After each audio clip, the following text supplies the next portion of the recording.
সমস্ত সমস্ত ঘরের মানুষকে ভালো মানুষের বঞ্চিত করার একটি কার্যক্রম ঠিক কিনা? সম্মানিত উপস্থিতি, বাংলাদেশ জামাত ইসলামী এবং ছাত্র শিবির এই সমাজের বালকগুলোকে হযরত আলী রাদিয়াল্লাহু উত্তরসূরি হিসেবে গড়ে তুলবে ঠিক কিনা?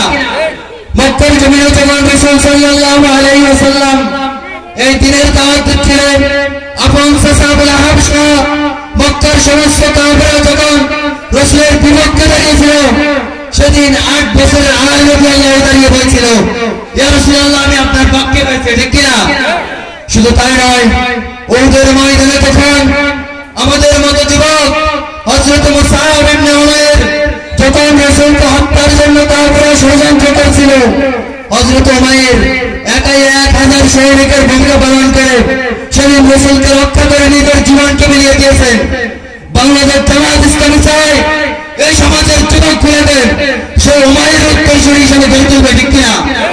শুধু তাই নয়, যখন এন্তাকিয়ার সমস্ত মানুষগুলা নবীদেরকে হত্যা করার জন্য এক ময়দানে ভূমিষ্ঠ হয়েছিল, সেদিন 70 বছরের হাবিব নবীদেরকে রক্ষা করার জন্য সেই ময়দানে উপস্থিত হয়ে নিজের জীবনকে বিলিয়ে দিয়েছেন।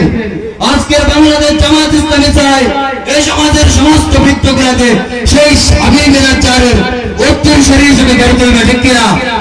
আজকের এই সমাজের বালকগুলো যদি আলীর উত্তরসূরি হয়ে যায়, আজকের এই সমাজের যুবকগুলো যদি হযরত উমাইরের উত্তরসূরি হয়ে যায়, আজকের এই সমাজের বৃত্তগুলো যদি হাবিবের নাজ্জারের উত্তরসূরি হয়ে যায়, তাহলে আগামীর বাংলাদেশ হবে জামাত ইসলামের বাংলাদেশ ঠিক কিনা?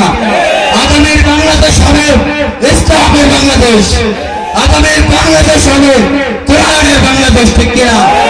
পরিশেষে কবির ভাষায় সকলকে জামাত ইসলামের চাদরে আহ্বান জানিয়ে বলতে চাই, যাদের এই কাফেলা বন্ধু চিরদিন বেঁচে থাকবে, সত্যের পথে মুক্তির পথে তোমাকে আমাকে ডাকবে।